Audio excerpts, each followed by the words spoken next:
This is Bo Weaver. You know, like many of us, Johnny Goyen started hanging around radio stations when he was just a kid. His father was a well-known Houston political figure, and as a public figure, he recognized the power of the young medium.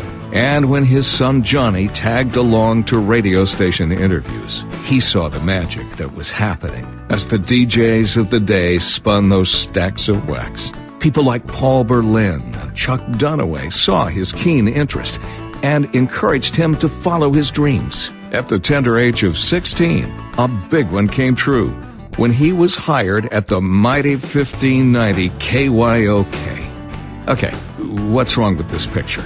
A skinny white kid with braces and a blonde pompadour somehow found his way into the halls and hearts of this African-American powerhouse. Yeah, Johnny Goyen sounded like he belonged on Super Soul Radio. But as Wild Child Bill Williams would sometimes say, he was white, but he was all right. So yeah, throughout his high school days, Johnny also worked at a number of other Houston radio stations with diverse musical formats, including country KIKK, top 40 kilt, album rock formats on KRBE. He was even program director at KRBE at one point with an innovative top 40 soul music hybrid format.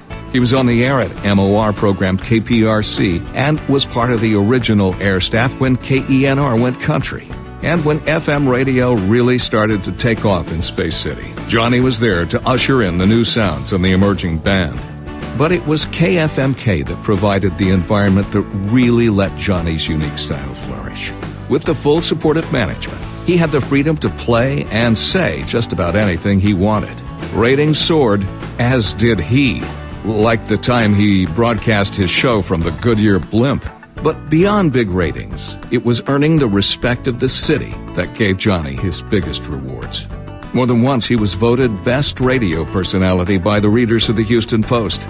And just as Hall of Fame member Chuck Dunaway encouraged Johnny to find his way to working behind the microphone, Johnny paid it forward, helping dozens of young men, including yours truly, follow our heart's calling.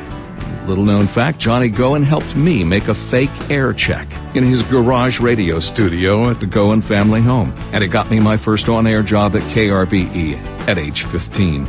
Johnny traded in his tennis shoes for Tony Lama boots briefly for a morning gig at KIKK in the mid-90s, but eventually left the cozy confines of Lake Conroe's April Sound Marina and moved to Austin, where wake-ups at Jammin' 105.9 would occupy his time.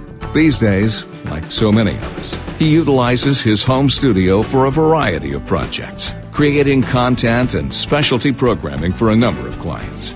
So please join me in congratulating my longtime mentor, friend, and colleague, Johnny Goyen, a 2019 inductee of the Texas Radio Hall of Fame.